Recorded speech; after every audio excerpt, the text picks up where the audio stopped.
मैं कहता हूं सबके लिए उपलब्ध रहना बंद करो, क्योंकि तुमने जीवन में सबसे बड़ा बोझ दूसरों की अपेक्षाओं का उठा रखा है। और सबसे बड़ी गुलामी वही है जहां तुम दूसरों के समय के लिए जीने लगते हो। लोग समझते हैं कि उपलब्ध रहना सेवा है, प्रेम है, करुणा है, लेकिन मैं कहता हूं एक सीमा के बाद ये आत्मविश्वासघात बन जाता है। तुम अपने भीतर की जड़ें कमजोर कर देते हो, क्योंकि हर दिशा में झुकने वाला पेड़ कभी आसमान नहीं छू सकता। मैंने लोगों को देखा है भरे हुए शहरों में, भीड़ भाड़ में, रिश्तों की लंबी सूचियों में, और फिर भी भीतर एक गहरा अकेलापन। ये अकेलापन इसलिए नहीं कि लोग साथ नहीं, यह इसलिए कि तुम अपने साथ नहीं। तुम सबके लिए उपलब्ध हो पर अपने लिए नहीं। जिसने कभी अपने भीतर समय नहीं दिया वह दुनिया को क्या देगा। देखो, एक छोटी सी कहानी है। एक साधु था, बड़ा दयालु, बड़ा प्रेम पूर्ण। जो भी उसके पास आता वह उसकी समस्या सुनता, उसका बोझ अपने ऊपर ले लेता। धीरे धीरे लोग उसे देवता समझने लगे, लेकिन वह अंदर से थक गया। एक दिन उसने कहा, मुझे एकांत चाहिए। लोगों ने कहा, तुम स्वार्थी हो गए हो, और वह हंस पड़ा। अगर मेरी करुणा तुम्हें स्वार्थ लगने लगे तो जानना कि तुमने मेरी करुणा को बोझ बना दिया है। जीवन ऐसा ही है, तुमने दूसरों की सुविधा को अपना धर्म बना लिया है। तुम ना कहना भूल गए हो, और एक ऐसा मनुष्य जो ना नहीं कह सकता वह कभी हाँ भी सच्ची नहीं कह सकता, क्योंकि हाँ की सुंदरता तभी है जब ना की आजादी हो। सबके लिए उपलब्ध रहना बंद करो, क्योंकि तुम्हारे भीतर एक मंदिर है जिसका द्वार हर पासरबी के लिए नहीं खुलना चाहिए। एक ऐसा व्यक्ति जो हर आवाज पर दरवाजा खोल देता है वह अपने घर का स्वामी नहीं, एक चौकीदार बन जाता है, और तुम अपनी आत्मा के चौकीदार बन गए हो। किसी की भी पुकार आती है तुरंत दौड़ पड़ते हो, किसी को भी तुम्हारी जरूरत पड़ती है तुरंत खुद को भुला देते हो। मैं तुम्हें सिखाता हूं, जरा ठहरो, धीरे चलो और अपने भीतर लौटो। तुम दूसरों को इतने मूल्यवान समझने लगे हो कि अपने भीतर के देवत्व को भूल गए हो। और जीवन का बड़ा रहस्य यह है, जो अपने भीतर लौटता है वही दुनिया को असली उपहार दे सकता है। एक व्यक्ति जो भरा हुआ है वह बांट सकता है, जो खाली है वह सिर्फ अपेक्षाएं पालता है। तुम दूसरों के लिए उपलब्ध रहते रहते अपना ही खजाना खर्च कर देते हो। समय, ऊर्जा, प्रेम, शांति, मौन, सब। और सबसे आश्चर्य की बात, जिनके लिए तुम सब कुछ उपलब्ध रखते हो वे कभी संतुष्ट नहीं होते, यहां तक कि कृतज्ञ भी नहीं होते, क्योंकि जो तुम्हें उपयोग करने के आदी हो जाते हैं वे तुम्हें इंसान नहीं समझते, एक सुविधा समझते हैं। सुविधाएं कभी सम्मान नहीं पाती, इंसान पाता है।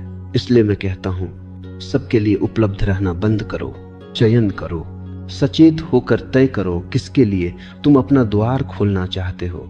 यह आत्म संरक्षण है, अहंकार नहीं। यह स्वाधीनता है, कठोरता नहीं।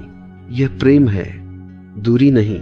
देखो, अगर तुम अपने आप को संरक्षित नहीं करोगे, अगर तुम अपने भीतर ऊर्जा संचित नहीं करोगे तो तुम क्या दोगे। तुम्हारा प्रेम भी उधार का होगा, थका हुआ, जर्जर, बोझिल। जीवन में एक ऐसी शांति चाहिए जिसे तुम किसी कीमत पर उपलब्ध रहने की आदत से न तोड़ो। समझो, यह दुनिया भरने वाली नहीं है। यह मांगती है और मांगती रहती है। बच्चा मांगेगा, प्रेमी मांगेगा, दोस्त मांगेगा, दफ्तर मांगेगा, रिश्तेदार मांगेंगे, और तुम सिर्फ दे रहे हो और भीतर धीरे धीरे रेत से भरी घड़ी की तरह खाली होते जाते हो। कब तक? क्या तुमने कभी यह सोचा कि तुम्हें भी खुद से मिलने की जरूरत है? क्या तुमने कभी खुद पर वह ध्यान दिया जो तुम दूसरों को देते हैं? क्या तुमने कभी अपने भीतर उस मौन को सुना जो तुम्हें पुकार रहा है, लेकिन तुम इतने शोर में खो चुके हो, लोगों की मांगों के शोर में, जिम्मेदारियों के शोर में, उपलब्ध रहने की मजबूरी के शोर में, कि तुम्हारा अंतर्मन तुम्हें सुनाई ही नहीं देता। और यही तुमने जीवन की सबसे बड़ी चूक कर दी। मनुष्य का पहला दायित्व स्वयं के प्रति है, बाकी सब बाद में आता है। जब तक तुम अपने लिए उपलब्ध नहीं हो तब तक दूसरों के लिए उपलब्ध होना एक पाखंड है। मैं तुम्हें एक दृष्टांत देता हूं। जब विमान में यात्रा करते हो तो एयर होस्टेस क्या कहती है, अगर ऑक्सीजन मास्क नीचे आए तो पहले खुद को लगाना, फिर अपने बच्चे को। क्यों? क्योंकि अगर तुम होश खो दोगे तो बच्चे की भी रक्षा नहीं कर पाओगे। जीवन भी ऐसा ही है। अगर तुम अपने भीतर की ऑक्सीजन, शांति, ध्यान, प्रेम, मौन सब खो दोगे तो तुम किसी का भला नहीं कर सकोगे। उपलब्ध रहना तुम्हारी मजबूरी नहीं होना चाहिए, यह तुम्हारी स्वेच्छा होनी चाहिए। तुम्हारे भीतर से, तुम्हारी पूर्ति से, तुम्हारी सहजता से बहना चाहिए, न कि दूसरों की अपेक्षा से। आज तुम सबके लिए नदी बनकर बह रहे हो, लेकिन भीतर एक सूखती हुई धारा हो। मैं कहता हूं, पहले अपने स्रोत पर जाओ, वहां बैठो, वहां डूबो, वहां भर जाओ, फिर तुम उपलब्ध बनो। और तुम्हारी उपलब्धता आशीर्वाद होगी, बोझ नहीं। सबके लिए उपलब्ध रहने की आदत तुम्हें धीरे धीरे अपने ही जीवन से अनुपस्थित कर देती है। और एक दिन तुम पाते हो, जीवन बीत गया, लोग आते रहे, बोझ डालते रहे, तुम निभाते रहे, और आखिर में तुम कहीं नहीं बचे। मैं नहीं चाहता कि तुम अनुपस्थित जीवन जियो। उपलब्ध रहना बंद करो, क्योंकि जीवन तुम्हें बुला रहा है। तुम्हारा मौन तुम्हें बुला रहा है, तुम्हारी आत्मा तुम्हें बुला रही है। और तुम व्यस्त हो उन लोगों में जिन्हें तुम्हारी आत्मा से कोई लेना देना नहीं। जब तुम उपलब्ध रहना छोड़ते हो, तभी तुम असली उपलब्धि का स्वाद चखते हो। अस्तित्व तुम्हारे भीतर खिल उठता है। धीरे धीरे तुम्हें महसूस होगा कि तुम्हारे नाम में भी प्रेम है, क्योंकि वह तुम्हें अपने केंद्र की ओर ले जाता है। तुम्हारी अनुपलब्धता कभी कभी तुम्हारे जीवन में सबसे बड़ा उपहार बन जाती है, क्योंकि वह तुम्हें अपने पास वापस ले आती है। और देखो, जब तुम सबके लिए उपलब्ध रहना बंद करते हो, तभी तुम पहली बार समझते हो कि तुम हमेशा से कितना अनावश्यक बोझ ढो रहे थे। कितने लोग ऐसे थे जिनका कोई काम तुमसे नहीं था, सिवाय इसके कि तुम उनकी सुविधा थे। और तुम यह समझते भी नहीं थे, क्योंकि बचपन से तुम्हें यही सिखाया गया है कि अच्छा इंसान वह है जो सबके लिए हर समय तैयार रहता है। लेकिन मैंने कभी किसी सचमुच जागे हुए व्यक्ति को सबके लिए उपलब्ध नहीं पाया, क्योंकि उपलब्धता एक वस्तु नहीं है, ये ऊर्जा है। और ऊर्जा को बचाना पड़ता है, संजोना पड़ता है, जड़ में उतारना पड़ता है। जो व्यक्ति अपनी ऊर्जा बचा नहीं पाता, वह अपना जीवन भी बचा नहीं पाता। मैंने एक बार एक युवक से पूछा, तुम इतने थके हुए क्यों लगते हो? वह बोला, मैं किसी को मना नहीं कर पाता।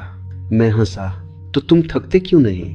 तुम्हें तो टूट जाना चाहिए, क्योंकि जो न कहने से डरता है वह जीवन भर टूटता रहता है। और उसका टूटना धीरे धीरे इतना सहज हो जाता है कि वह समझ भी नहीं पाता कि यह टूटना है। उसे लगता है यह उसका कर्तव्य है। कर्तव्य में प्रेम नहीं होता, कर्तव्य में स्वतंत्रता नहीं होती, कर्तव्य में जीवन नहीं होता, सिर्फ मजबूरी होती है। और मजबूरी से किया गया हर काम तुम्हारी आत्मा को निचोड़ देता है। मैं तो कहता हूं, अगर तुम्हारे पास ना कहने का साहस नहीं तो तुम्हारी हां भी झूठी है। तुम किसी को खुश करने के लिए हां कहते हो, किसी के गुस्से से बचने के लिए हां कहते हो, किसी का साथ न टूट जाए इसलिए हां कहते हो। यह प्रेम नहीं, यह भय है। और भय से जन्मा प्रेम मृत्यु की ओर ले जाता है, जीवन की ओर नहीं। देखो, एक छोटी सी कथा है। एक व्यक्ति नदी किनारे ध्यान कर रहा था। लोग आते, उसे अपनी समस्याएं बताकर चले जाते, वह उन्हें सुनता रहता। एक दिन नदी ने उससे कहा, तू इतना शोर क्यों एकत्र कर रहा है? तू भीतर उतरना चाहता है या दुनिया भर का बोझ बनना चाहता है? ध्यान मग्न व्यक्ति ने पूछा, मैं क्या करूं? नदी बोली, मेरी तरफ बहना सीख, और सीख कि किसे अपने भीतर आने देना है और किसे किनारे से लौटाना है। नदी सबके लिए उपलब्ध नहीं होती। तुम उसके पास जा सकते हो, पर वह अपनी धारा से समझती है कि कौन उसके साथ बह सकता है और कौन उसके पानी को गंदा कर देगा। नदी बुद्धिमान है, मनुष्य मूर्ख है। वह हर आने वाले को भीतर उतार लेता है, और इस प्रकार तुम अपना मौन खो देते हो। तुम्हें यह जानना पड़ेगा कि हर व्यक्ति जो तुम्हें पुकारता है वह तुम्हारा नहीं, हर समस्या जो तुम्हें सौंपी जाती है वह तुम्हारी नहीं, हर अपेक्षा जिसे तुम ढो रहे हो वह तुम्हारे जीवन की जिम्मेदारी नहीं है, बल्कि कई बार तुम सिर्फ इसलिए उपलब्ध रहते हो क्योंकि तुम्हें लगता है कि तुम्हारी जरूरत है। लेकिन यह भी एक भ्रम है, दूसरों की जरूरत का भ्रम। कभी कभी तुम सिर्फ इसलिए लोगों के जीवन में जगह पाते हो क्योंकि तुम मुफ्त के, आसान और सदैव यस रेडी हो। जो सस्ता होता है उसकी कद्र नहीं होती, जो हर समय मिलता है उसका कोई मूल्य नहीं होता, जो बिना मांगे मिल जाए उसकी कोई सच्ची जगह नहीं बनती। इसलिए मैं कहता हूं, उपलब्धता भी एक कला है और उसे सीखने के लिए तुम्हें अपने भीतर उतरना होगा। धीरे धीरे जब तुम लोगों से कुछ दूरी बनाते हो तुम्हें डर लगेगा कि कहीं लोग दूर न हो जाएं, लेकिन डर मत करो। जो वास्तव में तुम्हारे हैं वे तुम्हारी दूरी को भी समझेंगे, और जो सिर्फ तुम्हारी उपलब्धता से जुड़े थे वे वैसे ही गिर पड़ेंगे जैसे शुष्क पत्ते शरद ऋतु में गिरते हैं। ये स्वाभाविक चयन है, चेतना का चयन। तुम जब सबके लिए उपलब्ध रहना बंद करते हो तब तुम्हें जीवन में पहली बार दो प्रकार के लोग दिखाई देते हैं। एक वे जो तुम्हें समझते हैं और दूसरे वे जो तुम्हारा इस्तेमाल करते थे। और यह पहचान तुम्हें मुक्त कर देती है। तुम्हारे भीतर एक नई स्वतंत्रता जन्म लेती है कि अब तुम्हें किसी को प्रसन्न करने की आवश्यकता नहीं, अब तुम्हें किसी की नजर में अच्छा बनने की आवश्यकता नहीं, अब तुम्हें किसी की अपेक्षा का बोझ उठाने की आवश्यकता नहीं। तुम अब अपने लिए जीवित हो, और यह आत्म प्रेम नहीं, यह आत्म चेतना है। ध्यान रखना, सच्चा प्रेम अपनी जड़ें भीतर जमाता है, तभी वह बाहर फैलता है।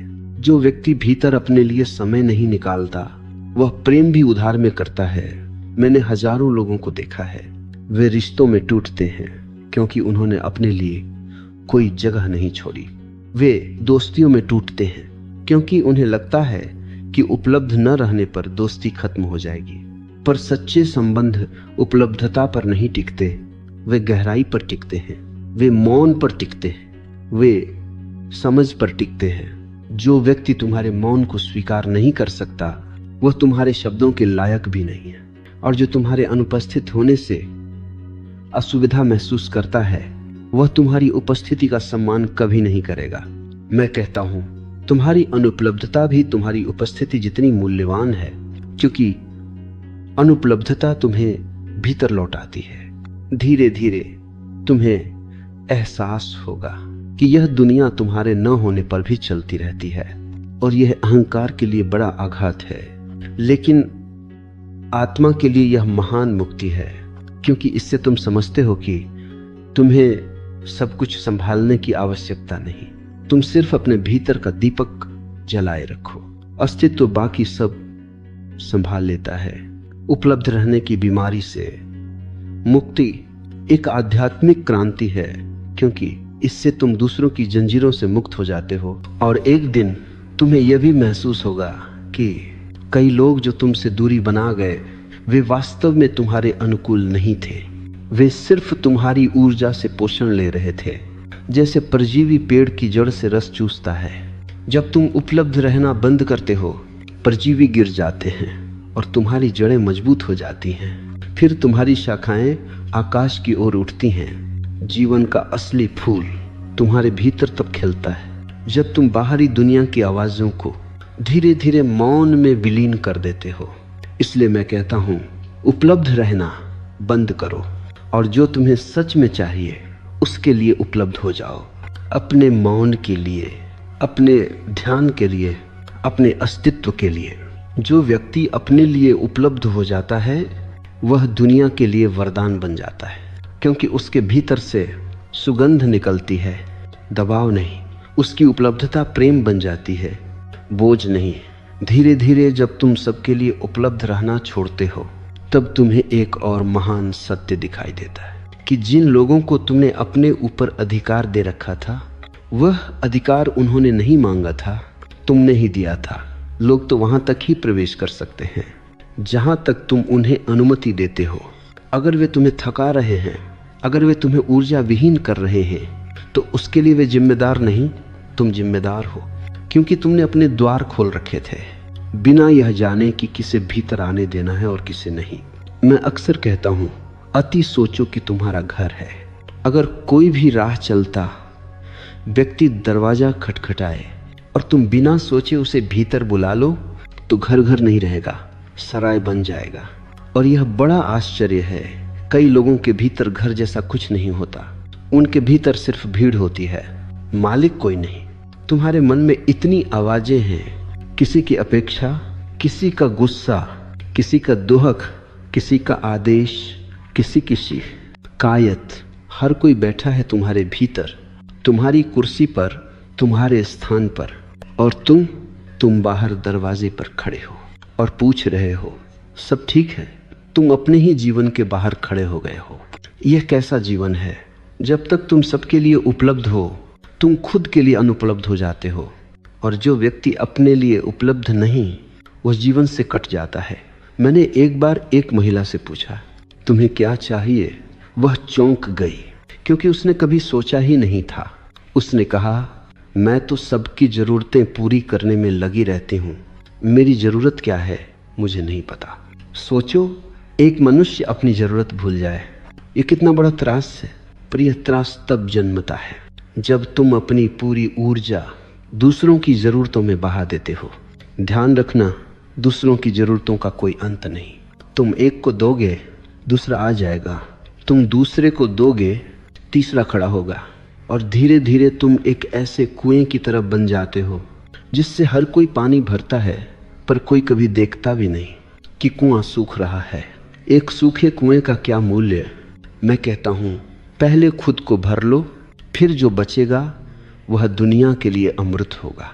लेकिन तुम उल्टा करते हो, पहले दुनिया को बांटते हो, फिर अपने लिए जो बचता है वह कचरा होता है।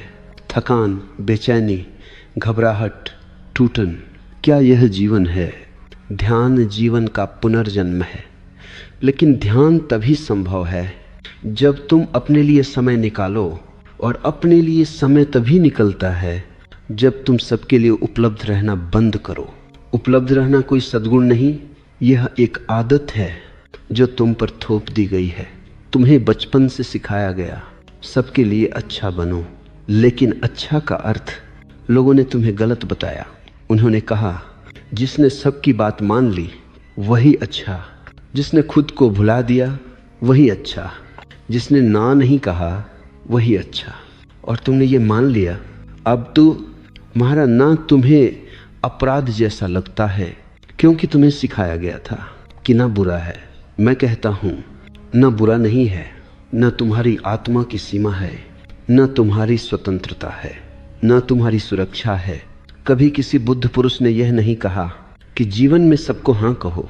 कृष्ण ने कहा, धर्म के अनुसार जियो। बुद्ध ने कहा, मध्यम मार्ग। लाओ त्से ने कहा, स्वाभाविक बनो। स्वाभाविक मनुष्य सबको हाँ नहीं कह सकता, क्योंकि जीवन स्वाभाविक रूप से सबको स्वीकार नहीं करता।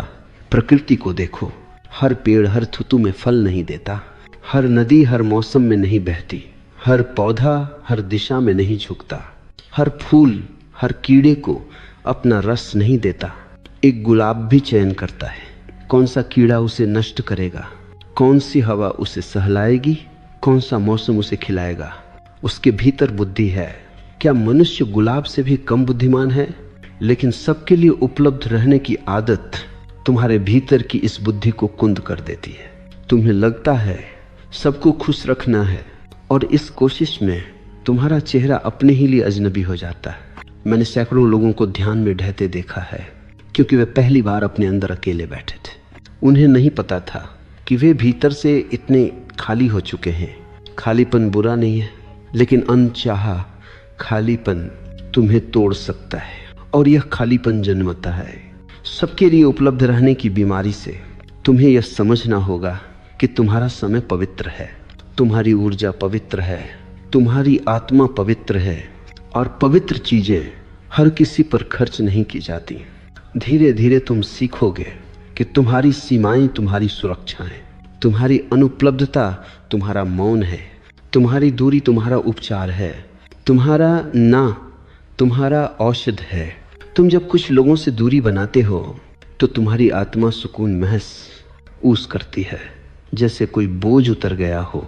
और यह दूरी किसी के खिलाफ नहीं होती, ये तुम्हारे पक्ष में होती है। तुम जब सबके लिए उपलब्ध नहीं रहते तभी तुम अपने लिए उपलब्ध हो जाते हो, और जब तुम अपने लिए उपलब्ध होते हो तभी तुम अस्तित्व के लिए भी खुलते हो, क्योंकि भीतर मौन खुलता है, बाहर उपलब्धता बंद करती है। यह जीवन का रहस्य है। दुनिया से दूरी, अस्तित्व से निकटता, लोगों से अनुपलब्धता, अंतरात्मा से उपलब्धता। और जिस दिन तुम्हें ये अंतर समझ में आ जाए उस दिन तुम्हें कोई बांध नहीं सकता। तुम्हारा मौन तुम्हारी शक्ति बन जाता है, और तुम्हारी अनुपलब्धता तुम्हारे भीतर ध्यान का द्वार खोल देती है, जहां से तुम वह फूल बनते हो जिसकी खुशबू बिना प्रयास सब तक पहुंचती है। जब तुम सबके लिए उपलब्ध रहना बंद करते हो तभी तुम देख पाते हो कि तुम्हारा मन किस तरह धीरे धीरे दूसरों के हाथों की कठपुतली बन चुका था। लोगों ने तुम्हारी डोर खींची, तुम चल पड़े। किसी ने कहा यह करो, तुम कर दिए। किसी ने कहा यह मत करो, तुम रुक गए। किसी के गुस्से से डरकर, किसी के प्यार के लालच में, किसी के प्रशंसा के मोह में, किसी की उपेक्षा के भय में तुम अपनी ही डोरें उनके हाथों में सौंपते गए। और तुमने सोचा यह प्रेम है, यह संबंध है, यह कर्तव्य है। नहीं, यह दास्ता थी, एक मिठास भरी दास्ता जिसके भीतर तुम धीरे धीरे खोते गए। जब तुम उपलब्ध नहीं रहते तो पहली बार तुम्हें यह दिखता है कि तुम्हारे जीवन में कितने लोग सिर्फ तुम्हारी उपलब्धता पर टिके थे, तुम्हारी व्यक्ति विशेषता पर नहीं। और ये जानना दुखद भी है, मुक्तिदायक भी। तुम्हारा मन पहले तो तड़पेगा, क्योंकि उसने वर्षों तक दूसरों की हाँ और न पर निर्भर रहना सीखा है। लेकिन जैसे जैसे तुम दूरी बनाते हो, मन परत दर परत शांत होने लगता है, जैसे कोई शोरगुल करता बाजार धीरे धीरे रात की नीरवता में डूबता चला जाए। एक समय आता है जब तुम अचानक महसूस करते हो तुम्हारे भीतर एक मौन खड़ा है, एक उपस्थिति खड़ी है जिसे तुम वर्षों से नहीं मिले थे। वह उपस्थिति तुम्हारी अपनी। तुम भूल गए थे कि तुम भीतर इतने संपन्न हो, लेकिन उपलब्धता की आदत तुम्हें इस संपन्नता से दूर ले गई। सोचो, एक व्यक्ति अपने घर में सोना छुपाए बैठे, भीख मांगे। यह कितना हास्यास्पद है। और तुम अपने भीतर की संपदा दुनिया को दिखाना तो दूर, खुद भी देख नहीं पा रहे। सबके लिए उपलब्ध रहना तुम्हें बाहर की ओर फेंक देता है, और अपने लिए उपलब्ध होना तुम्हें भीतर की ओर खींच कर ले आता है।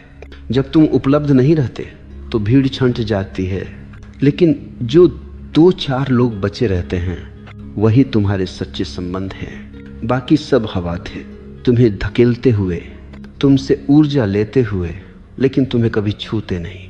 एक व्यक्ति मेरे पास आया, वह बहुत दुखी था। उसने कहा, जब मैं सबके लिए उपलब्ध था मुझे सब चाहते थे, अब जब मैं अपने लिए थोड़ा समय निकालता हूँ तो लोग कहते हैं मैं बदल गया हूँ। मैंने कहा, तुम नहीं बदले, उनकी अपेक्षाएं उजागर हुई हैं। उन्हें तुम पसंद नहीं थे, उन्हें तुम्हारी उपलब्धता पसंद थी। और उपलब्धता कोई गुण नहीं, एक उपयोग है। लोग जहाँ उपयोग पाते हैं वहाँ रुकते हैं, जहाँ उपयोग नहीं मिलता वहाँ आगे बढ़ जाते हैं। अस्तित्व ऐसे लोगों को धीरे धीरे दूर कर देता है, एक उपकार की तरह, क्योंकि तुम उनके बोझ से मुक्त हो जाओ। जब उपलब्धता टूटती है तो संबंध बदलते हैं, कुछ टूट जाते हैं, कुछ फूल की तरह खिल उठते हैं, क्योंकि अब वे मजबूरी से नहीं स्वेच्छा से जुड़े। मुझे एक दृष्टांत याद आता है। एक गुरु से शिष्य ने पूछा, मैं कैसे जानूं कि मेरे जीवन में कौन अपना है और कौन नहीं? गुरु हंसे और बोले, एक दिन चुपचाप लुप्त हो जाओ, उपलब्ध मत रहो, तुम्हारी अनुपस्थिति बताएगी कि तुम्हारी उपस्थिति का मूल्य किसे था। शिष्य ने ऐसा ही किया, वह कुछ दिनों के लिए गायब हो गया। बहुत कम लोग उसे खोजने आए, बाकी सब अगली उपलब्धता की ओर चले गए। शिष्य रोया नहीं, वह मुस्कुराया, क्योंकि पहली बार उसने जान लिया कि संबंधों की भीड़ में कितने चेहरे मुखौटे थे। उपलब्धता से बना संबंध कभी संबंध नहीं होता, वह एक व्यापार है।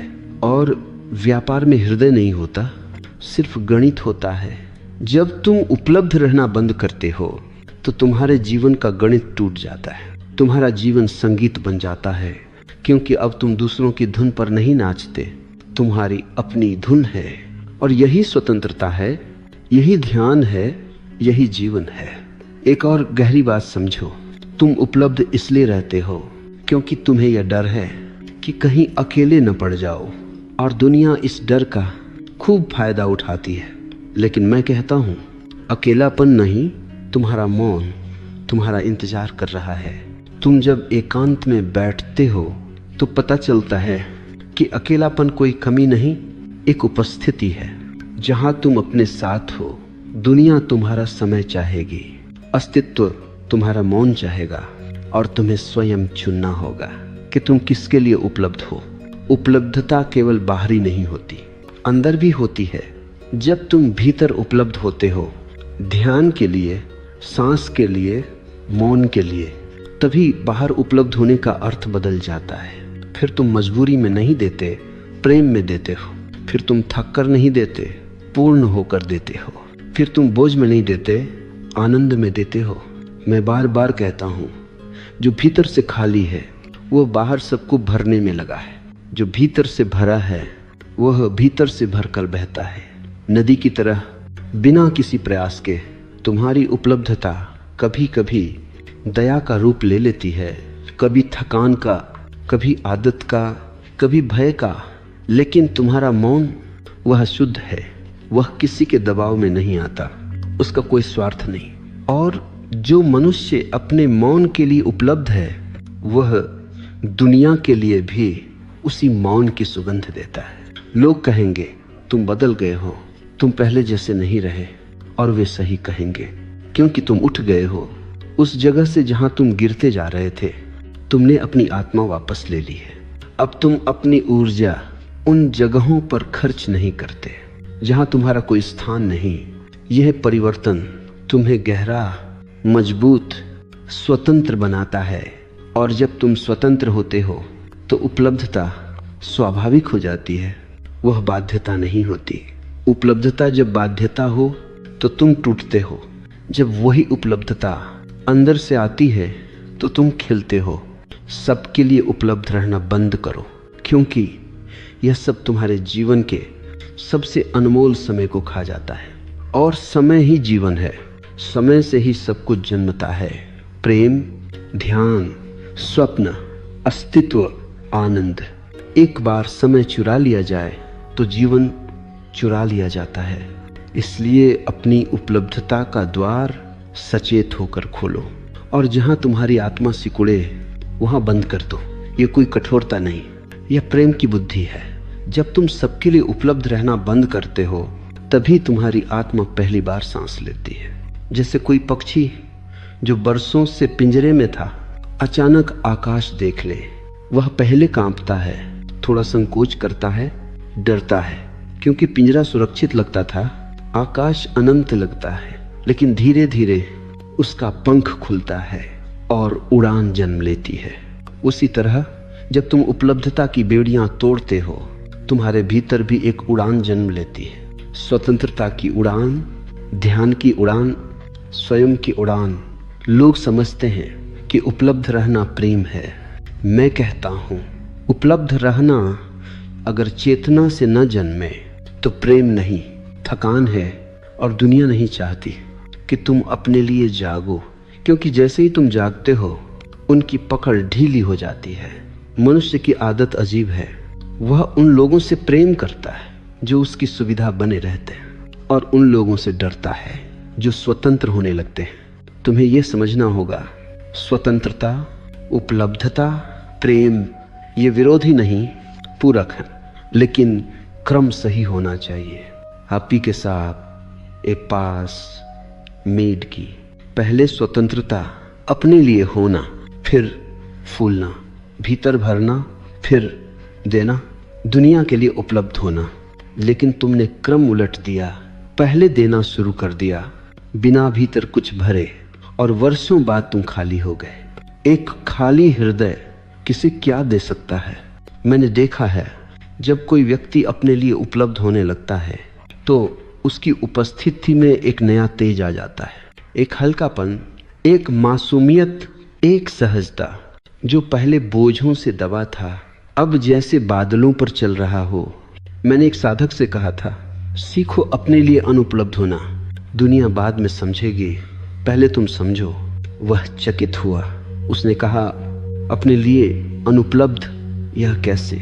मैंने कहा, हाँ, क्योंकि पहले तुम स्वयं के प्रति उपलब्ध थे ही नहीं, तुम तो बस दूसरों में उलझे थे। अब पहले तुम पुराने स्वयं के लिए अनुपलब्ध हो जाओ। पुराना स्व जो सबकी हाँ में हाँ मिलाता था, जो खुद से भागता था, जो भीड़ से पहचान मांगता था, उसे तुम्हारी अनुपलब्धता चाहिए, क्योंकि वही तुमको जंजीरों में पकड़े था। जब तुम उस पुराने स्व को छोड़ते हो तभी नए स्व का जन्म होता है, जो मौन में जीता है, जो अपने भीतर टिका है, जो किसी की अनुमति पर नहीं चलता। और यही नया स्व तुम्हें भीतर के मंदिर तक ले जाता है। देखो, तुम्हारा भीतर एक मंदिर है, लेकिन तुमने उसके बाहर भीड़ लगा रखी है।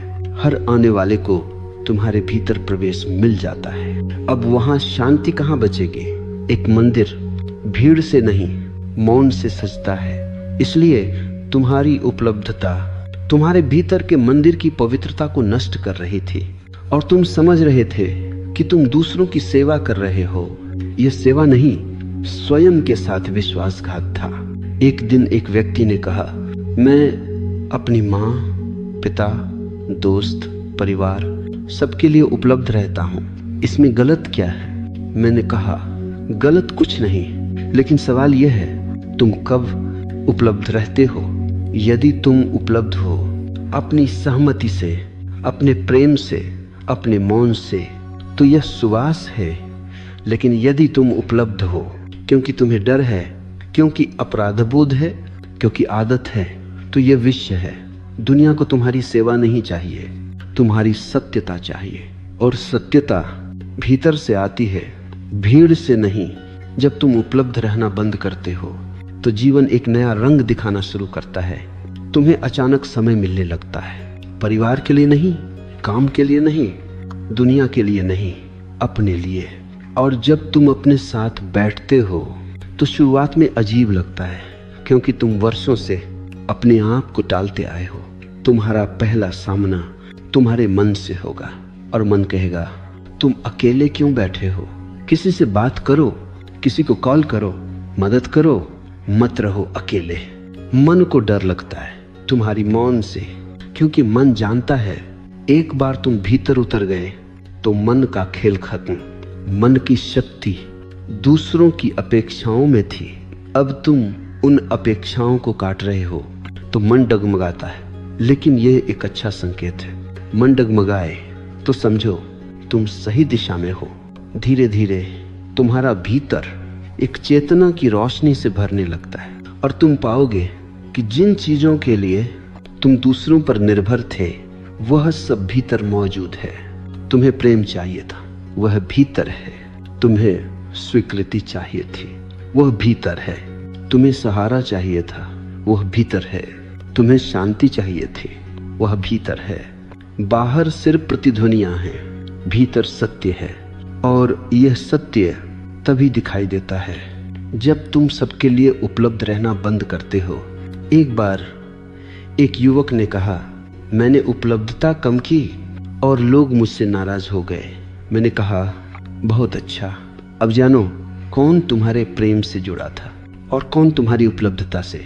दुनिया अक्सर तुम्हारी अनुपलब्धता को अपराध बताती है, क्योंकि तुम उनके हाथ से निकल रहे होते हो। लेकिन यह अपराध नहीं, स्वतंत्रता की घोषणा है। तुम्हारी अनुपलब्धता तुम्हारी जागृति की शुरुआत है। जब तुम उपलब्ध रहना बंद करते हो, तुम्हारा हाँ पवित्र हो जाता है, तुम्हारा नामौन हो जाता है, तुम्हारी उपस्थिति बन जाती है दबाव रहित, आनंदपूर्ण, निर्मल। तुम किसी के लिए बोझ नहीं रहते और न कोई तुम्हारा बोझ बन पाता है। तुम एक दर्पण बन जाते हो जिसमें दुनिया स्वयं को देखती है, और तुम सिर्फ देखते हो, जागते रहते हो। यह जागना ऊपर से नहीं आता, यह भीतर खुलता है जब तुम भीड़ से हटते हो। सबके लिए उपलब्ध रहना बंद करो, क्योंकि यह आध्यात्मिक विकास की शुरुआत है। पहला कदम, सबसे मुश्किल, सबसे जरूरी।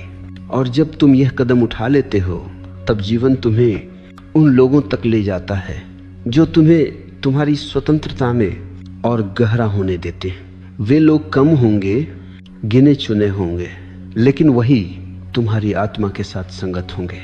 बाकी सब रास्ते में छूट जाएंगे। जैसे बसंत आते ही सूखे पत्ते गिर जाते हैं, तुम्हारा जीवन हल्का हो जाएगा, और हल्का जीवन ही जागरण की ओर उड़ सकता है। जब तुम सबके लिए उपलब्ध रहना बंद करते हो, तो धीरे धीरे तुम्हें एक और गहरा सत्य दिखाई देता है कि तुम कभी किसी के लिए आवश्यक नहीं थे, तुम सिर्फ सुविधा थे। और सुविधा जब अनुपलब्ध हो जाती है तो लोग नई सुविधा तलाश लेते हैं। पहले यह बात चुभती है, लेकिन थोड़ा भीतर उतर कर देखो, यही तुम्हारी मुक्ति है। क्योंकि यदि लोग तुम्हें सुविधा समझते थे तो वे तुम्हें कभी प्रेम नहीं कर सकते थे। सुविधा की जगह कोई भी ले सकता है, पर प्रेम की जगह कोई नहीं। और प्रेम उसी व्यक्ति के पास आता है जो स्वयं के भीतर उपस्थित हो। उपलब्धता तुम्हें बाहर फेंकती है, अनुपलब्धता तुम्हें भीतर लाती है। जैसे ही तुम भीतर लौटते हो, तुम्हें महसूस होता है कि तुम्हारे भीतर एक अछूता प्रदेश है, जहां न भीड़ है, न अपेक्षाएं, न मांगे, न जरूरतें। एक मौन, एक निर्मलता जो तुम्हें घेरे रहती है, जैसे कोई अदृश्य आकाश। तुम्हें पता चलता है कि तुम इतने समय से अपने ही घर से बेघर थे। तुम दरवाजे पर खड़े दूसरों को भीतर बुलाते रहे और स्वयं बाहर ही रह गए। अब पहली बार तुम उस घर में प्रवेश करते हो, पहली बार स्वयं से मिलते हो, और यह मिलन किसी भी संबंध से बड़ा है। जब व्यक्ति अपने भीतर टिका होता है तो उसका प्रेम अलग होता है। वह बोझ नहीं बनता, वह आग्रह नहीं करता, वह वापसी की अपेक्षा नहीं रखता, वह बस बहता है। उसी तरह तुम्हारी उपलब्धता भी अब सहज हो जाएगी, क्योंकि अब वह लोगों की मांग से नहीं, तुम्हारे भीतर की पूर्णता से जन्मेगी। पहले तुम इसलिए देते थे क्योंकि लोग खींचते थे, अब तुम इसलिए दोगे क्योंकि तुम भर गए हो। पूर्ण व्यक्ति से जो बहता है वह वरदान है, अपूर्ण से जो बहता है वह बिखराव है। और दुनिया को तुम्हारे बिखराव की नहीं, तुम्हारी पूर्णता की जरूरत है। देखो, अस्तित्व उन लोगों का सम्मान नहीं करता जो स्वयं को खो देते हैं। अस्तित्व उन्हें उठाता है जो स्वयं के भीतर जड़ें जमाते हैं, क्योंकि वही हवा को सहते हैं, तूफानों को सहते हैं और फिर भी फूल देते हैं। इसीलिए मैं कहता हूँ, सबके लिए उपलब्ध रहना बंद करो, क्योंकि उपलब्धता की यह आदत तुम्हारी जड़ों को खोखला कर देती है। तुम गिरते नहीं, ढह जाते हो, और तुम्हारे ढहने का शोर किसी को सुनाई नहीं देता, क्योंकि जिससे तुम पकड़े हुए थे वह तुम्हें पकड़ कर नहीं रखेगा। इसलिए पहले अपने भीतर लौटो, अपने मौन से परिचित हो जाओ, अपने समय का सम्मान करो, क्योंकि समय ही जीवन है और जीवन दिया नहीं जाता, जिया जाता है। जो अपने भीतर टिका है वही दुनिया के लिए प्रकाश बनता है। उसकी उपस्थिति ही उपलब्धता है। वह चाहे बोले या मौन रहे, उसका होना ही उपहार है। यही तुम पहुंच रहे हो, यही इस पूरी यात्रा का सार है। सबके लिए उपलब्ध रहना बंद करो, ताकि अंततः तुम अपने लिए उपलब्ध हो सको। और जब तुम अपने लिए उपलब्ध होते हो, तभी अस्तित्व पूरी शक्ति से तुम्हारे लिए उपलब्ध होने लगता है।